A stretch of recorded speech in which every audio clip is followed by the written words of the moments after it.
Hello, bienvenidos. My name is Elizabeth Rojas, and I'm a young adult associate in the Catholic Association for Latino Leadership. Thank you so much for joining us this Advent season to journey with Call and Mary on a three-part series on Hispanic Marian Apparitions. Tonight, Professor Timothy Matovina from the University of Notre Dame will speak on the apparition in Mexico, Our Lady of Guadalupe. As we begin all good things, I'm going to begin by leading us in an opening prayer. In the name of the Father, Son, and Holy Spirit. Our Lady of Guadalupe, mystical rose, make intercession for our holy church, protect the sovereign pontiff, help all those who invoke you in their necessities, and since you are the ever Virgin Mary and Mother of the true God, obtain for us from your most holy Son the grace of keeping our faith, of sweet hope in the midst of bitterness of life, of burning charity, and the precious gift of final perseverance. Amen. In the name of the Father, Son, Holy Spirit. Now I'd like to introduce our guest speaker, Professor Timothy Matovina. He is a professor and chairperson of the theology department at the University of Notre Dame. His most recent books include Theologies of Guadalupe from the Era of Conquest to Pope Francis, and a co-edited work with Hofsman Ospino, Young Latino Catholic Stories of Faith, will be released this month with Paulist Press. In addition to his scholarly work, Matovina offers presentations and workshops on U.S. Catholicism and Hispanic ministry and theology throughout the United States. Without further ado, I am going to hand it over to Professor Timothy. Thank you, Elizabeth, and thanks to all for being here tonight. It's wonderful to be with you. Happy Feast of Our Lady of Guadalupe. Today is her wonderful day. Happy Feast of Juan Diego was 3 days ago. It's 9 o'clock here in South Bend. We just got home from a beautiful mass at the Basilica of the Sacred Heart on Notre Dame's campus. Our students had a wonderful, wonderful celebration of Guadalupe this evening. I hope you've enjoyed the day as well. So I want to begin with a more personal story, and I'll speak for a little while here, and there will be perhaps a chance for some questions at the end, because I'd love to dialogue with you, those of you who are listening this evening. But first, one of my most kind of moving experiences of Our Lady of Guadalupe, which happened a little over 30 years ago now, at the San Fernando Cathedral in San Antonio, Texas. San Fernando is a beautiful cathedral, and they still have the Serenata of Our Lady of Guadalupe, the Serenade to Guadalupe, songs that people sing to her on December the 11th, the night before her feast day. And back then, in those days, the Serenata from San Fernando was televised internationally throughout Latin America. In fact, it would come on Univision, and then when it finished, they would immediately then go for the second part of their Guadalupe presentation to the Basilica of Guadalupe in Mexico City, the kind of the center of the whole tradition and devotion. So that was quite a wonderful celebration to be part of. And it was the first time I ever went to the Serenata. So I went with a friend, and we went very early in order to get a seat. Many people couldn't get into the cathedral. They had to watch on a screen outside in the plaza. But we went early, and we waited, and we were able to get there to experience the whole thing up hand. The Serenata is a beautiful celebration. They invite singers. Some of them are, church singers, people who sing in the masses on Sunday. Others are more popular singers, who, don't necessarily sing a lot of religious music. But each group or each singer or group of singers is invited to sing one song. And it has to be a love song to La Virgen. Sometimes they actually sing kind of more popular love songs, but one that we appropriate to sing to your mother, to Our Lady. And having these popular singers is very, it draws a lot of people. And it's beautiful to see how many of these singers, how emotional they are, dedicated they are to be able to sing a song to their mother, to Our Lady of Guadalupe on her feast day. So it's very moving. And we were there listening to the wonderful songs. And in the midst of this, the younger people of the parish presented the apparitions, a dramatic proclamation of the apparitions of Our Lady of Guadalupe to Juan Diego, which happened now almost 500 years ago. In 2031, we'll have the 500th anniversary of the apparitions. And true to the story of Guadalupe, which of course is is recorded in Nahuatl, the language that Guadalupe spoke in the Nican Mapoa, the most famous document of the Guadalupe tradition. Nican Mapoa, the Nahuatl words that mean here is related or here is told. They based their presentation on that beautiful account of the apparitions. And I think most of you will know them. Of course, Juan Diego is on his way to catechism class. He hears beautiful music at the top of the hill of Tepeyac, just north of Mexico City. Well, now it's part of Mexico City, but back then it was outside the city limits. And he goes to see, well, what is this beautiful music? And he sees this amazingly beautiful, wonderful, marvelous woman who begins to speak with him and asks him to do her a favor. She sends him as her messenger to the Bishop of Mexico, Juan Zumárraga, to ask that a temple, a church be built at that site in her honor. He goes, and at first the bishop is hesitant. And so there's a series of incidents where he goes back and forth, and the bishop, finally asks for a sign. In the midst of all this, one day he's supposed to go see Our Lady, but his uncle, Juan Bernardino, is very, very ill. And so Juan Diego tries to go around the site of Tepeyac to go get a priest to come administer the sacraments, confession, the last rites, and viaticum, the reception of Holy Communion. But she comes down where he's trying to slip around the side of the hill and encounters him and says, you have nothing to worry about. Your uncle will be healed. Am I not here, your mother? Eventually she sends him to the hill again, and he is invited to pick flowers, roses, which shouldn't have been growing there in December. It's quite cold, but miraculously the flowers are there, and he gathers them in his cloak, his tilma, it's called, and he takes them to the bishop's house. And when he drops those flowers before the bishop, the image of Guadalupe appears on the tilma. And the image that's still there in the Basilica of Guadalupe in Mexico City today. And at that, of course, the bishop believes, and he goes with Juan Diego back to Tepeyac, and there they build what was at first it's a little hermitage, a chapel. It's been reconstructed. You can see it now if you go to Tepeyac. But it was just a small one to start with. Now, of course, there's a huge basilica. Well, the young people were acting this out, proclaiming this drama of the apparitions and the encounters of Juan Diego and Guadalupe and his experiences with the bishop and the bishop's assistants.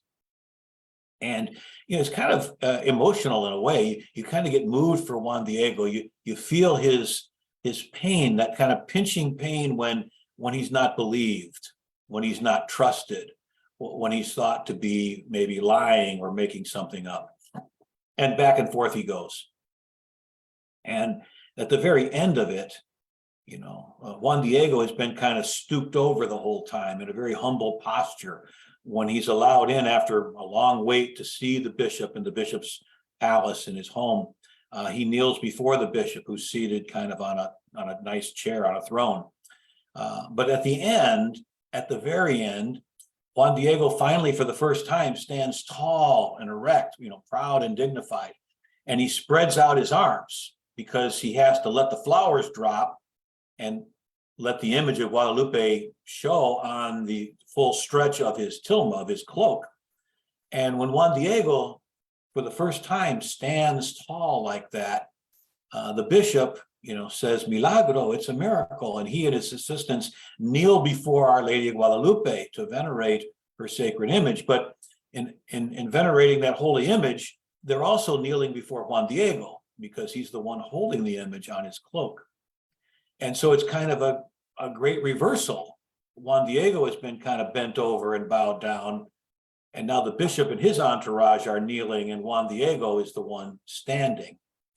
And at that moment, of course, it's the end of the proclamation. It's when the bishop comes to believe, and Guadalupe appears to all on the tilma.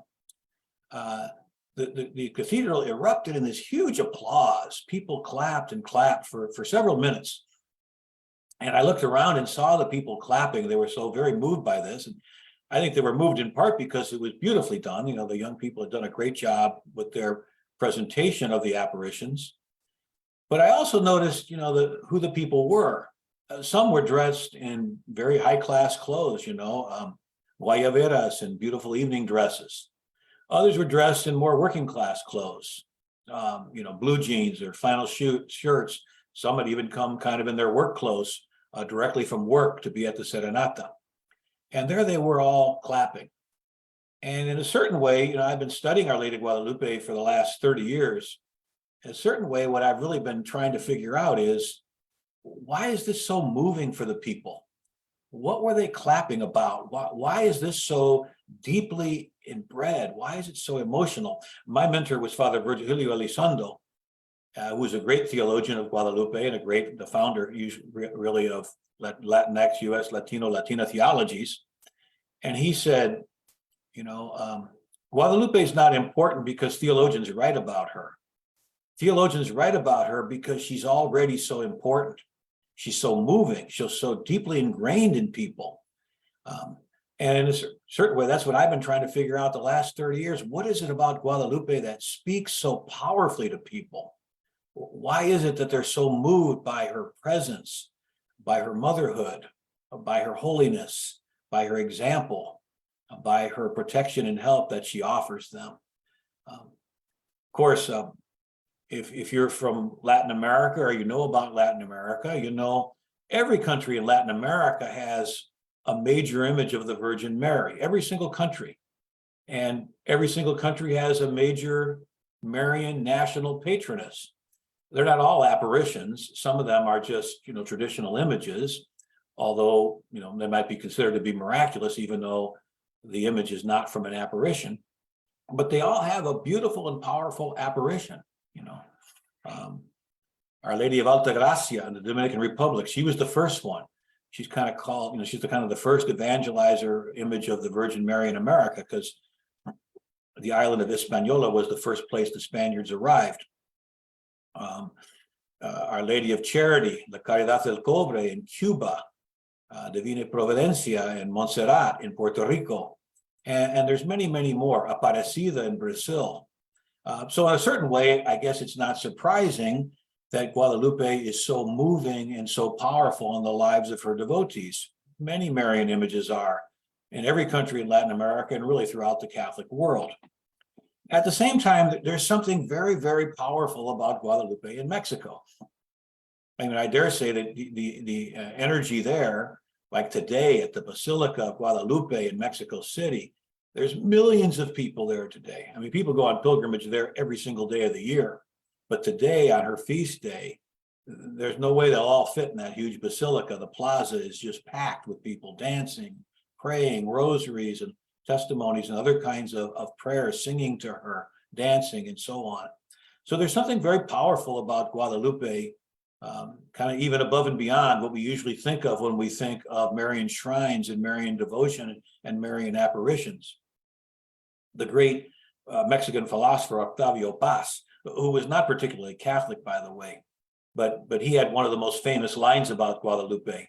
Octavio Paz said, well, after 2 centuries of revolutions and wars and changes of president, the Mexican people ultimately only have 2 things in which they put their faith: Our Lady of Guadalupe and the national lottery, which was his way of saying that if you're in Mexico, you are related to Guadalupe, whether you're the most devout Catholic or whether you're estranged from the faith or even someone who claims to be an atheist. Everyone knows and loves Guadalupe. She's just all over the place. She's, of course, in churches. She's a baptismal name. Towns and rivers and cities are named after her. She's on refrigerator magnets, medals, bumper stickers, even tattoos. Guadalupe is just kind of everywhere in Mexican society. She just has a powerful effect on the lives, the spirituality, and the psyche of the people. And indeed, not just in Mexico. It's well known, St. Pope John Paul II named her the patroness of the Americas. He wasn't the first pope to expand her patronage beyond Mexico. She's long been the patroness of Latin America. And she's venerated, of course, in the United States. 1/4 of the Mexican people in the world live in the United States, Mexican origin people. So they brought Guadalupe with them. But it's not just those people. Many, I myself am not of Mexican background, but I have a deep love of Our Lady of Guadalupe, and so do many others who are not Mexican themselves, but have fallen in love with her by meeting her in various ways through their Mexican friends or in other means. The shrines to Guadalupe are as far south, as the southern edges near Tierra del Fuego in this continent, and as far north as northern Canada, and many places in between. So Guadalupe is venerated throughout the Americas. That's why Pope John Paul called her the patroness of America, the evangelizer, the star of the new evangelization in America, the American hemisphere. But she's also, around the world. Parishes dedicated to her in Malaysia and other parts of Asia, at Notre Dame du Paris in Paris.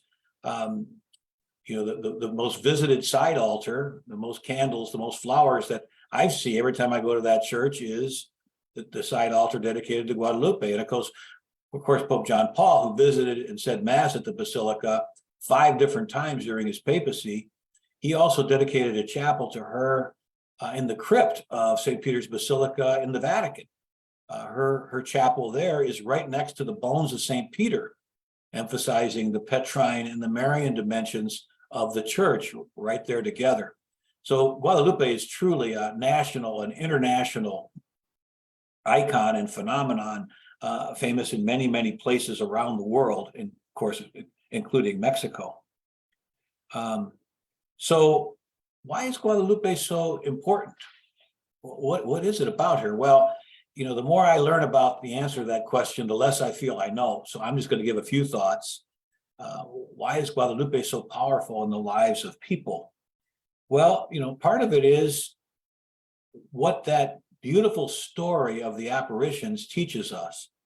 In some ways, it's like a echoing of the gospel stories, because the story of Juan Diego and La Virgen and the bishop, that story, and his uncle Juan Bernardino, that story teaches us so many values, so many virtues, so much about the call to holiness.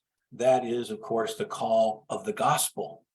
One of the most moving parts of the text for me, just one of many, and I'm not the first or the only one that says this. This is quoted quite often by preachers and theologians and others who think about the beauty of Guadalupe.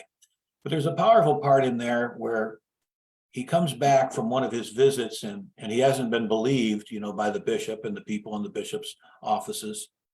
So he comes back to Guadalupe and he says, why don't you send somebody else?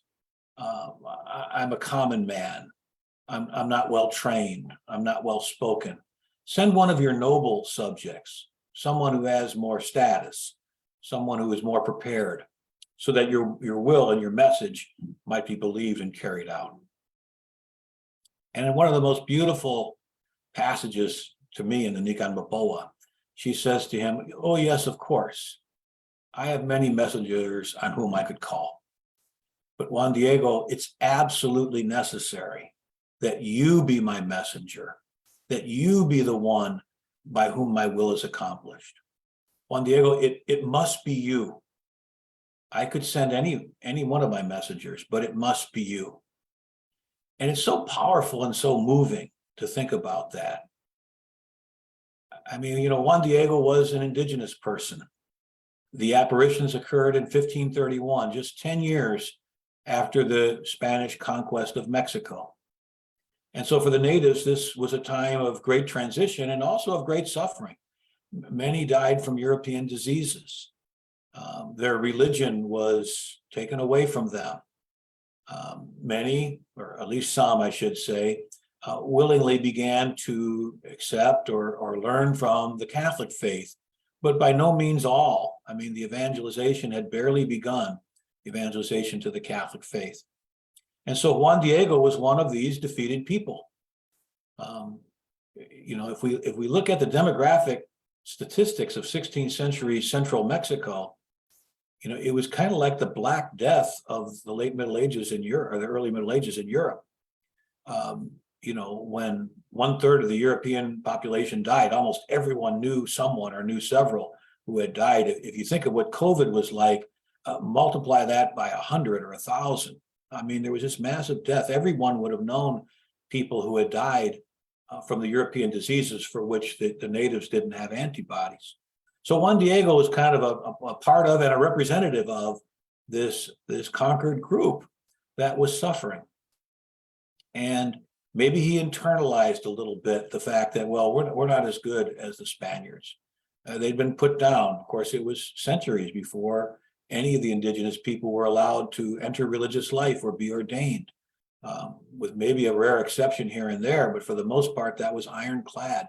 They were just not thought to be the equals of the Spanish, of those who had conquered them. And so it's not surprising in a way that Juan Diego doubts himself or thinks, send someone else who's going to be believed, who's better. And she insists, she absolutely insists, it must be you. It must be you, Juan Diego. She rehumanizes Juan Diego, and through him, she rehumanizes all of his native sisters and brothers, saying to them, you know, you're not better than the Spaniards, those who came to preach to you, but you're not worse either. All of us are made in the image likeness of God. Jesus Christ, her son, she says, came to save all equally across all social divisions. And so in many ways, the whole encounter with Guadalupe is not just Juan Diego experiencing her love, it's experiencing a personal transformation of his own. It's rediscovering the depths of his humanity. When I heard those people at San Fernando Cathedral 30 years ago applaud the apparitions so strongly, I didn't understand it at first, but as I thought about it over these 30 years, I've grown more and more in the conviction that what they were really applauding was the story of Juan Diego is their story. The story of Juan Diego is our story.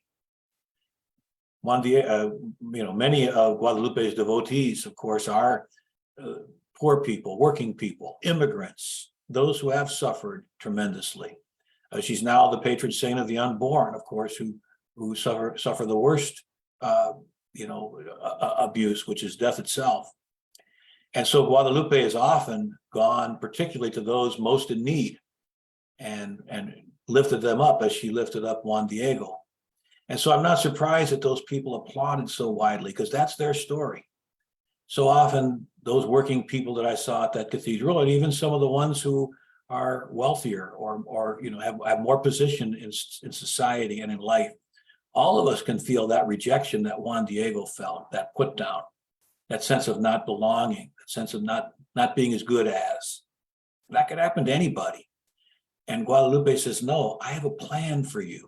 I have a calling for you. I'm going to strengthen you to carry out the mission that I give you. And in carrying out that mission, Juan Diego and all of us are invited to see we are fully dignified because we too are children of God, and we can do great things for our mother and for God. And so that applause that I heard those people giving us, I think that they were kind of saying with that applause, this is my interpretation of it, this is our story. This is the story of America. America to this day is still a hemisphere where there's lots of violence and suffering and social division. And God knows in this country, in our own country, we can see it today, polarization, people who disagree with one another and even start to demonize one another or hate one another because for political and social and religious differences, we just see the other one as so different than us. And we continue to kind of tear each other apart. And Guadalupe says, no, there's a better way. There's a way where even the Juan Diegos of this world, the most put down, can be lifted up and put on the path to holiness and evangelical service. So people see in Guadalupe the story and the hope of America. We are sinners, but in Guadalupe we see what we could be in the grace of Christ, her son, and through the intercession, protection, and the example of Our Lady of Guadalupe, who calls all of us to be those Juan Diegos of today. I was asked to say a little bit about the tilma, so let me add a little bit more about that too. And in a few minutes, we'll have the Q&A, but let me give a few more thoughts. The tilma, of course, is a beautiful image of the Mother of God. And one of the amazing pieces about it is it really brings together Spanish Catholic faith and indigenous Nawa faith and spirituality. The image, of course, is the woman clothed with the sun and standing on the moon.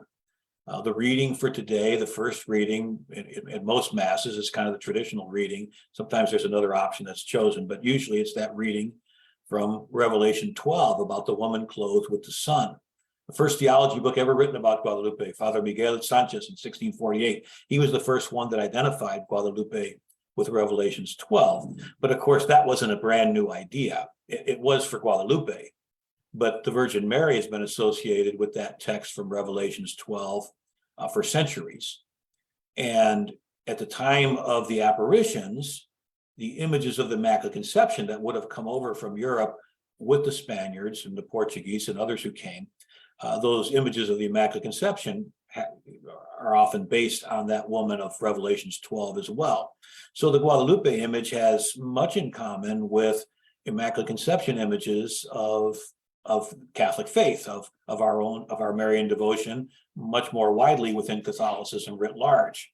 At the same time, of course, Guadalupe is a Nahuatl woman. Her appearance, her skin color, her postures very much would have spoken to the native peoples that this is one of our own. She even spoke their language. She spoke Nahuatl to Saint Juan Diego. And the fact that she's blocking out the sun and standing on the moon, that would have spoken to them as well. If you get a chance to go to the Basilica of Guadalupe, I hope many of you have already been there, or if not, I hope you get to go sometime. It's such a beautiful place. But nearby there, an easy day trip from Mexico City, you can go to Teotihuacan, the beautiful pyramids, larger than the pyramids of Egypt. They're great monuments to the indigenous past of Mexico. And the pyramids are to the god of the sun and the god of the moon. And here's Guadalupe blocking out the sun and standing on the moon. She's not destroying them, but she's standing in front of one and standing on the other, signifying that she's bringing something greater that will not totally destroy the native way of life, but will fulfill it in the coming of Christ. Many say that Guadalupe has a little kind of band underneath her hands. That's like a band that's around her waist. And many say that that is an image of that she's pregnant, and that she's a pregnant image of Mary and is bringing Christ to be born in the Americas. And of course, on her mantle, there's 46 stars. And in the great Aztec calendar, the Aztec calendar said that every 52 years, the world kind of ended. And with the star twilight of the dawning of a new day, it's like a new century began, and a new cycle of time was beginning. And so the stars on her mantle can indicate the beginning of a new era, that she's ushering in a new era. And, in this case, we would see that as Catholics, an era of evangelization, her coming and the coming of her son Jesus Christ. So, and of course, there's much more. I'm just touching on some of the big highlights. So the image of the tilma, speaks very much to the native peoples within their own culture. It invites them lovingly into the faith that Guadalupe comes to proclaim. And by the same time, clearly it's got Catholic Marian overtones as well. So it kind of combines beautifully. It integrates the indigenous and the Spanish Catholic in the very image. As Pope John Paul II said so beautifully, Guadalupe is the model of a perfectly enculturated evangelization. The model of a perfectly enculturated evangelization, which means that she preaches the faith within the culture of the people, uplifting it, purifying it, bringing it more and more to Christ, and enriching the wider Catholic Church with the riches of the local culture and people and their ways. We could say that many other ways about Guadalupe, but the tilma is certainly one of the primary ones. All right, friends, I'm getting a message here that there haven't been any questions yet. I'm going to speak for another 10 or 15 minutes, and I really would like to dialogue with you. I'm sorry I can't see you. I think many of you are on Facebook, but if you want to send in a question by the chat or whatever mechanism is available to you, it really would be wonderful to have a chance to dialogue and hear what you're thinking about, or a criticism or a comment that you have on some of the things that I'm sharing. Let's move on to another one. I think another powerful theme that comes out of Guadalupe that speaks to our daily faith life is the theme of conversion. Many people today and throughout the year, they'll go to honor Guadalupe on her feast day. They'll bring their cares and concerns to her. They'll ask for her protection, her intercession, and their help. They'll be drawn just to her beauty and go to give her flowers and express their gratitude for how wonderful a loving mother she is. And all of that is wonderful. All of that is to be, admired. By the same token, in a certain sense, that's only half of what we think about the Virgin Mary in the Catholic Church. We think of her as an intercessor. She's the mother of God. She's the queen of heaven. She's in the throne room of God, and she powerfully intercedes for us. And that's one important element of the Virgin Mary.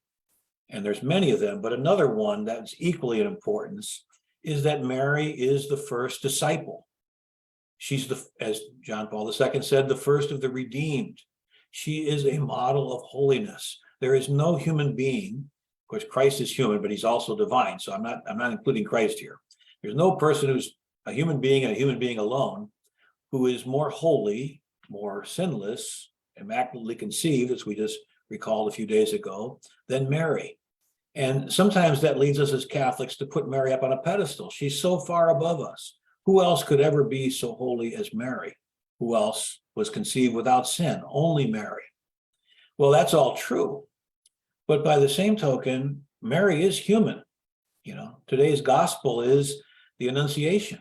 And God did not force Mary to be the woman of faith that she was. Her faith came first. Her faith enabled her, through God's grace, to accept that calling courageously. And so she did. And Guadalupe, in her encounter with Juan Diego, continues this call to all of us to conversion, to be more like she is and more like Juan Diego is. And that's the second aspect of Mary. She's not just an intercessor, she's a model of holiness. We should leave the Guadalupe feast today with a burning desire to imitate her holiness. If you love your mother, you should be more like her and imitate what is best in her. And not only that, we should imitate her holiness and live out the calling to evangelize that she has given us. She called Juan Diego to be her evangelizer, and she calls us, the Juan Diegos of today, to action, to live lives that proclaim the good news of her love and the love of her son, Jesus Christ. So Guadalupe, like the Virgin Mary herself, who she is about intercession, but she's also about holiness and evangelization. And that's sometimes what we don't take away as much on this feast day. People go and they want to pray to her and sing to her, and they're joyful and they feel very affirmed by her motherly love. But we don't always feel as strongly that challenge to go out and do what Juan Diego did. Remember what she said to Juan Diego? Yes, there's other messengers, but it must be you.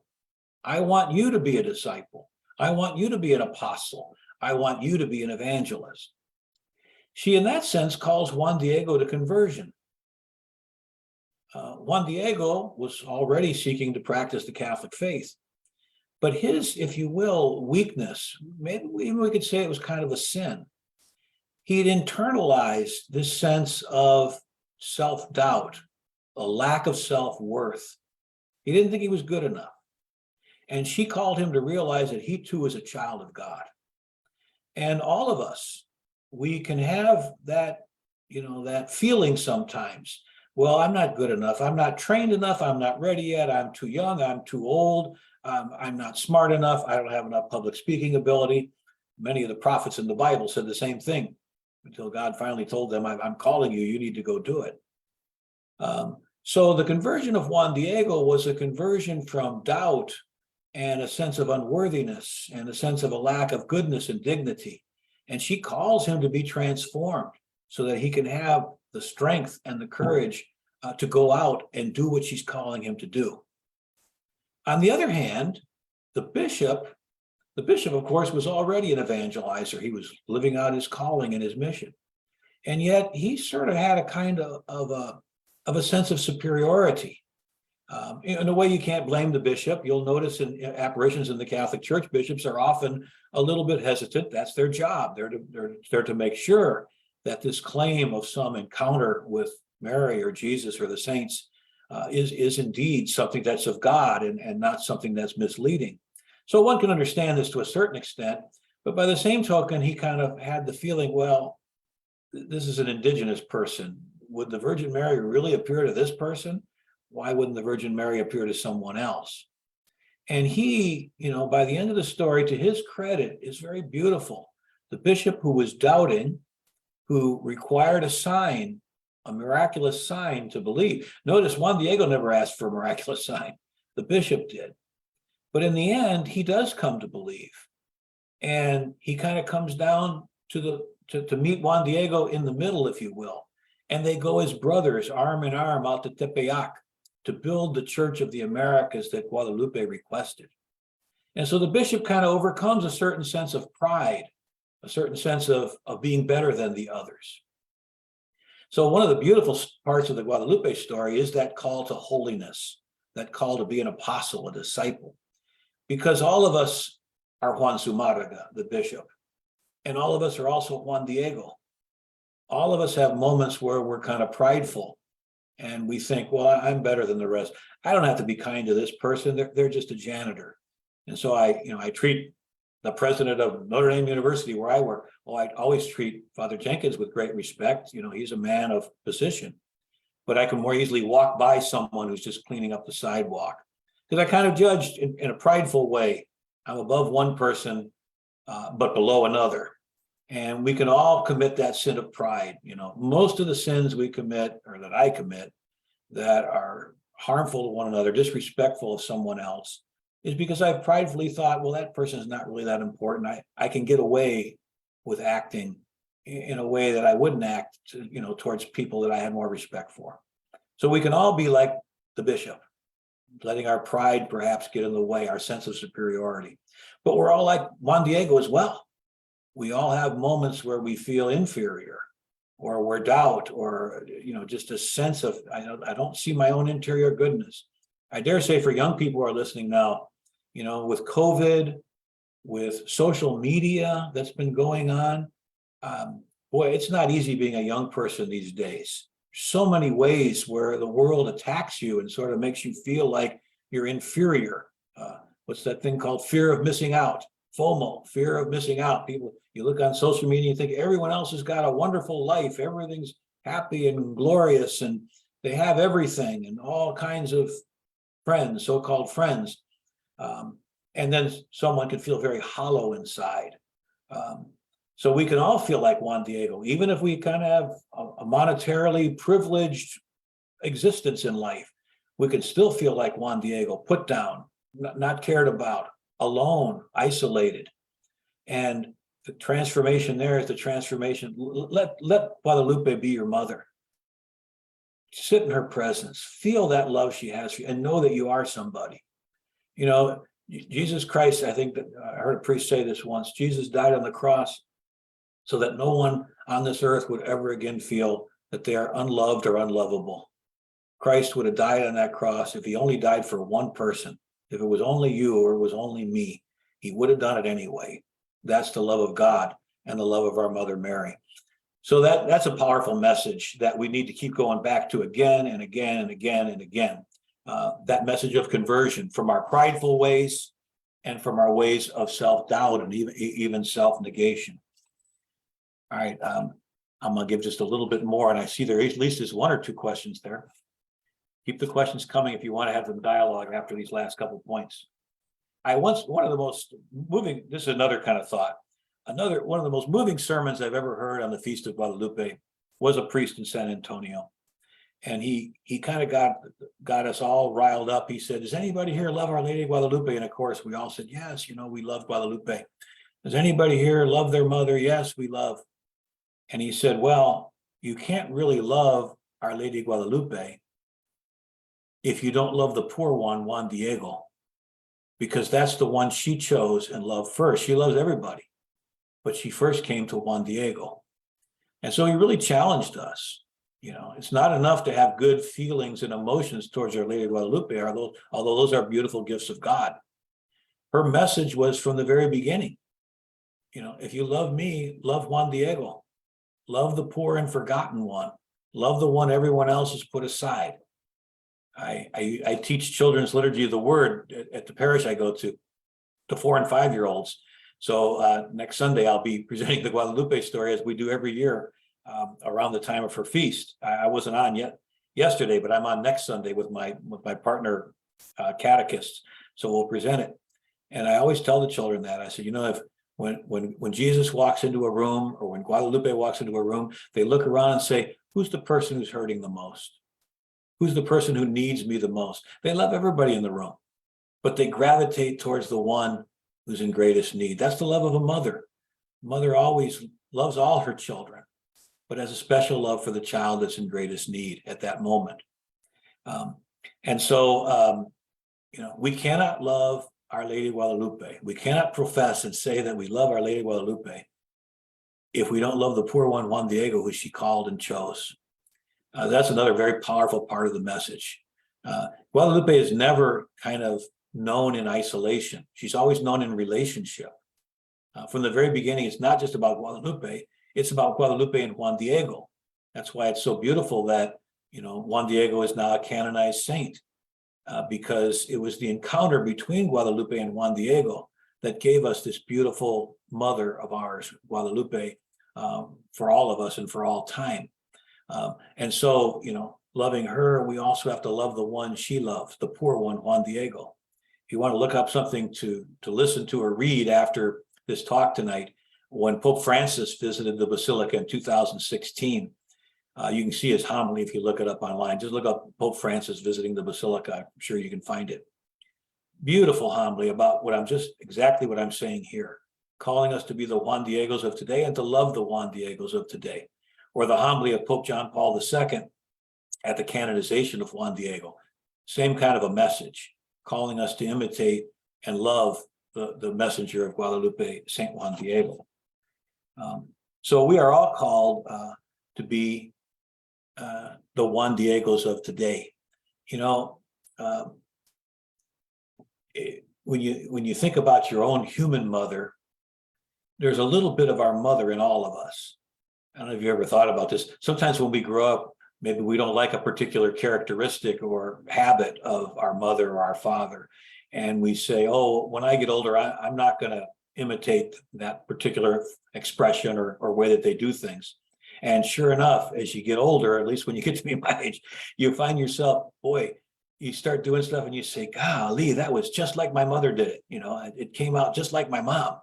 Because there's just something deeply inside of us from our mothers. Sometimes even, things that aren't so good. Maybe we picked up a couple of bad things, but of course we picked up a lot of beautiful things from our mothers as well. There's something of our mother in all of us. And that's the calling of this feast day today and of the calling of Guadalupe.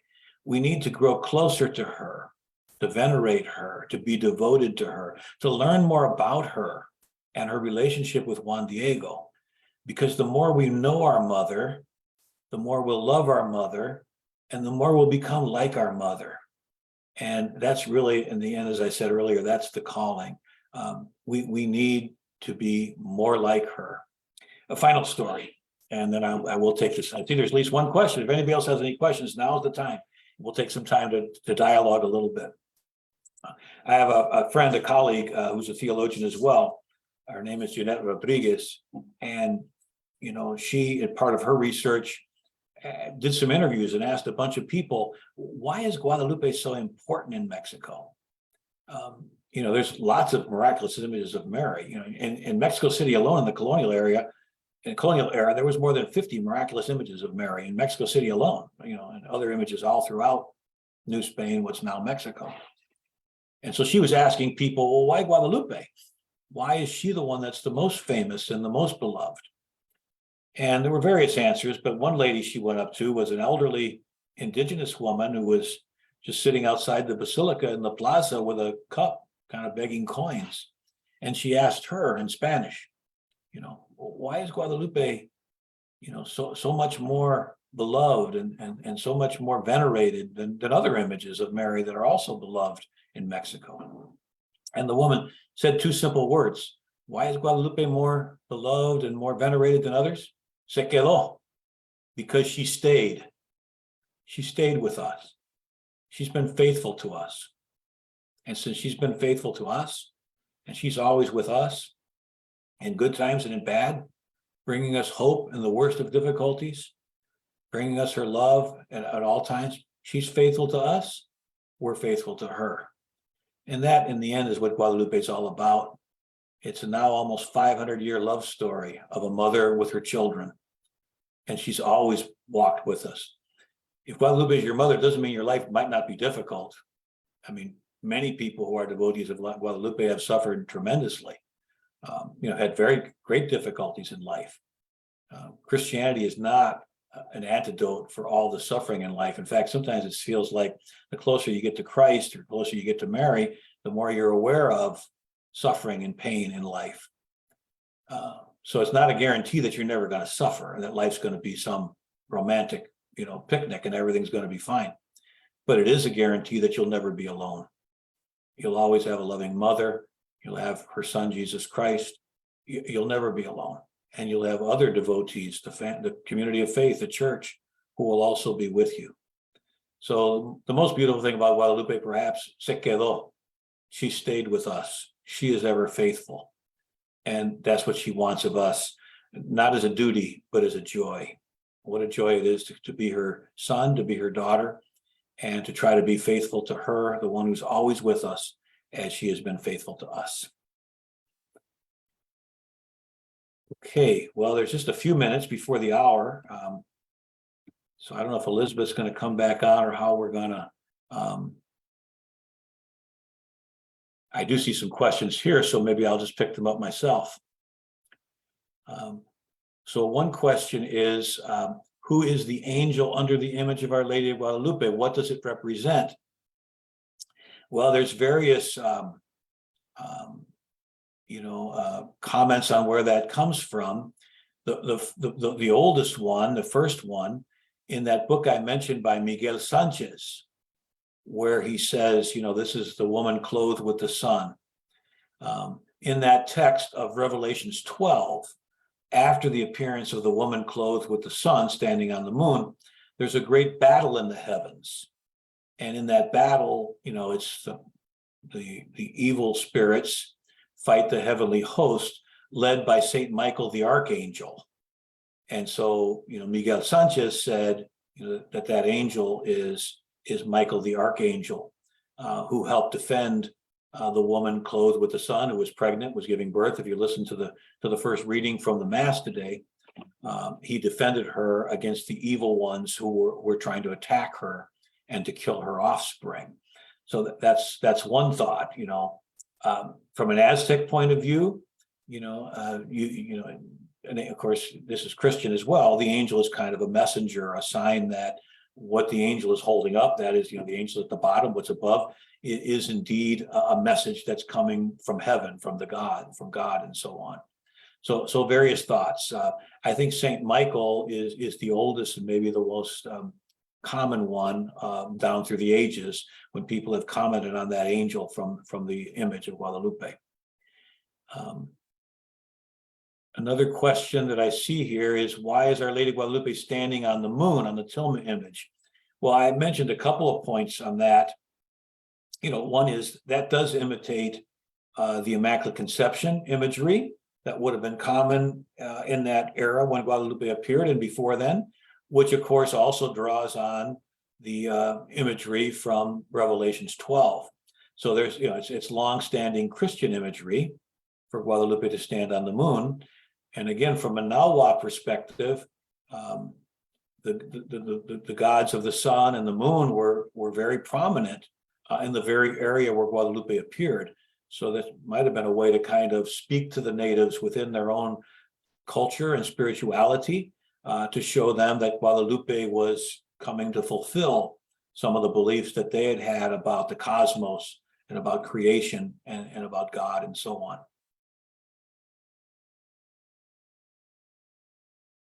Well, friends, I'm not seeing any more questions unless Elizabeth or anyone else has one. So it looks like that was all of our questions. So I guess we just will thank you so much for your time and for this incredible talk and helping us learn a little bit more about Our Lady of Guadalupe. Everyone, we just want to let you know that next week we'll be having the renowned professor and president of the USC Institute of Advanced Catholic Studies, Father Dorian Llywelyn, who will wrap up the series, and he's also going to speak about the Latin American Marian Apparitions and miraculous images in global and historical context. He's going to specifically speak to the apparitions in Argentina and Chile at 6 p.m. Pacific time. So please do tune in then. Thank you everyone for tuning in to this wonderful talk. Again, thank you to Professor Matovina. And if you would like more content like this, please consider joining us as a call member. For more information on call membership, please contact administration at call-usa.org. And we hope you have a blessed Advent. Thank you so much and see you next week. Bye, everyone. Gracias. Gracias.